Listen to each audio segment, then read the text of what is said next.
In the autumn of 1857, something happened in Little Rock, Arkansas that the local authorities buried so deep it took over a century for whispers to surface. On Thanksgiving night, in what was once the grandest plantation house in Pulaski County, a slave named Samson supposedly killed his master with his bare hands, snapping Colonel Jeremiah Rutledge's neck like a dry twig. But here's what makes this story different from other tales of slave rebellion. Witnesses claimed Samson's strength that night was inhuman. Strong enough to crush a man's skull with one hand, bend iron tools into pretzel shapes, and leave handprints pressed so deep into oak beams they're still visible today. The official records were sealed, the witnesses silenced, and the entire incident scrubbed from local newspapers. What really happened on Rutledge Plantation that Thanksgiving? And why did 3 separate county officials spend the rest of their lives claiming that what they saw that night defied all natural explanation? Before we continue with the story of Samson and the secrets buried beneath Rutledge Plantation, if you're fascinated by these forgotten chapters of American history, hit that subscribe button and let us know in the comments what state you're listening from. Because tonight's tale might be closer to your hometown than you think. Our story begins 20 miles south of Little Rock, where by 1857, Rutledge Plantation had grown to encompass over 3,000 acres, worked by nearly 200 enslaved souls. Its master, Colonel Jeremiah Rutledge, was a Massachusetts-born lawyer who had chosen the brutal system of slavery and ruled his property with a methodical cruelty that shocked even his neighbors. He kept meticulous records of punishments and was known for his scientific approach to slave management. Among the enslaved community, Samson stood apart. At 6 feet 4 inches, he was a giant, but it was his strange history and quiet power that truly set him apart. Rutledge had purchased him 3 years earlier from a bankrupt plantation in Louisiana, and the bill of sale listed unusual details: strong constitution, unusual physical capabilities, possible medical anomaly. Buyer assumes all risks. The other slaves saw this power firsthand. He could work 16-hour days without fatigue and lift bales of cotton that normally required 2 men. The plantation blacksmith, Jupiter, swore Samson could bend horseshoes with his bare hands. But there was also a sharp intelligence in his eyes, a hidden literacy that no slave should possess. Colonel Rutledge, a man who saw profit and opportunity in everything, took a particular interest.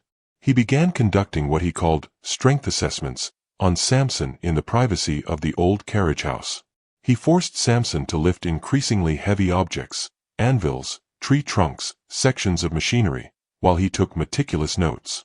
By autumn of 1857, these assessments had become grotesque performances. Rutledge invited wealthy planters to witness his demonstrations.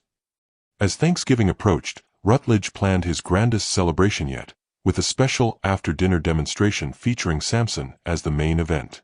What Rutledge didn't know was that Samson was listening. Through the whispers of house servants, he learned of the colonel's plans. Worse, he learned of entries in Rutledge's private journals that spoke of terminal experiments and acceptable losses in the name of scientific advancement. As Thanksgiving Day dawned, both men were making their final preparations. One for a night of spectacle, the other for a night of reckoning. That evening, after a lavish dinner, Colonel Rutledge led his guests to the torch-lit carriage house. "Tonight," he announced, his face flushed with wine, "you will witness something that challenges everything we thought we knew about human capability." Inside, Samson waited, his massive frame silhouetted against the dancing flames. He looked less like a man and more like a spring wound to its breaking point. Rutledge began with his usual tests, forcing Samson to lift impossible weights and bend thick iron bars. But as the night wore on, his demands grew more extreme, and the guests' awe turned to discomfort. The breaking point came when Rutledge ordered Samson to lift the 400-pound iron flywheel from a cotton gin. For a long moment, Samson stared at the massive object, then at his master. When he finally spoke, his voice was so quiet it was nearly lost in the crackle of the torches. "No, sir." The simple refusal struck the gathering like a physical blow. A slave's direct refusal was unthinkable. "What did you say?" Rutledge seethed, his face contorting with rage. "I said, 'No, sir,'" Samson repeated, a cold stillness in his eyes. When Rutledge threatened him, Samson smiled, an expression so terrifying it would haunt the witnesses for the rest of their lives. "No, sir," he said one final time. "I don't believe I will." What happened next was a blur of impossible speed. Samson covered the distance between them in 3 fluid strides. The sound of Colonel Rutledge's neck snapping echoed through the sudden silence of the carriage house. For a moment, Samson stood over the body, then he looked at the circle of horrified faces. "Gentlemen," he said, his voice carrying an education and authority no slave should possess, "I suggest you leave. Now." The panicked stampede that followed left the plantation deserted save for the slaves in their quarters.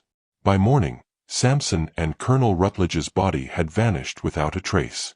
The official investigation was a chaotic and fruitless exercise. The high-profile witnesses were in a state of nervous collapse, and the other slaves were maddeningly vague.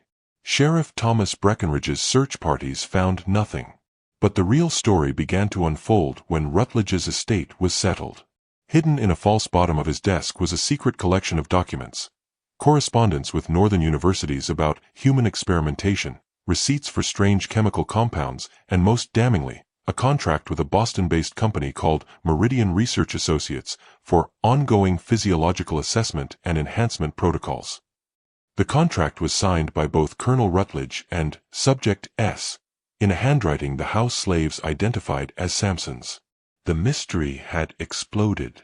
Samson wasn't just a slave, he was a test subject. And Colonel Rutledge wasn't just a master, he was a researcher in a vast, secret network.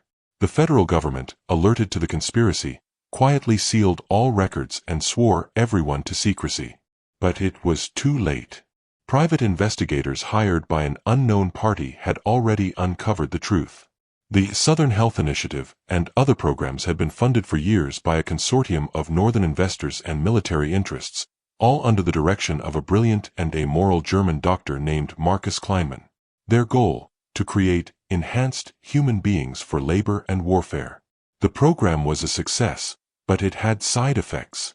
The subjects became stronger, smarter, and dangerously independent. As investigators pieced this together, a new terror emerged. Similar incidents began occurring across the South. In Camden, Arkansas, 3 enhanced slaves broke their iron shackles with their bare hands and systematically destroyed every instrument of bondage on the plantation before disappearing. In Mississippi, another group escaped, leaving a research lab twisted into a sculpture of bent metal. A pattern became clear. These were not random escapes. They were a coordinated uprising, and at the center of it all was Samson. He wasn't just a fugitive, he was a general, freeing his fellow subjects and systematically dismantling the program that created them. At each site, they left a calling card, a symbol of broken shackles carved into the walls. The crisis reached a fever pitch in the spring of 1859, when an anonymous source leaked hundreds of documents about the program to an abolitionist congressman, Joshua Giddings. The resulting congressional hearings were explosive. Dr. Kleinman, granted immunity, testified to the full, horrifying scope of the experiments. But the climax came when the committee received a formal statement from Samson himself. "I write to you not as a former slave," the message began, "but as a free man. We, the enhanced subjects who have broken free from our bondage, do not seek revenge. We seek justice." He demanded the immediate termination of all enhancement programs and recognition of their status as free human beings. The nation was thrown into turmoil. The government, facing a public relations nightmare and an insurgency of superhumans, was cornered. The final defiant act came when Samson himself appeared openly in Washington, D.C. He walked to the Capitol building and, after being denied a meeting, carved a message into the marble steps for all to see. "The experiment is over. The specimens have become the scientists." He then vanished once more. This act of defiance forced the government's hand. In a series of secret negotiations known as the Washington Compact, a resolution was reached.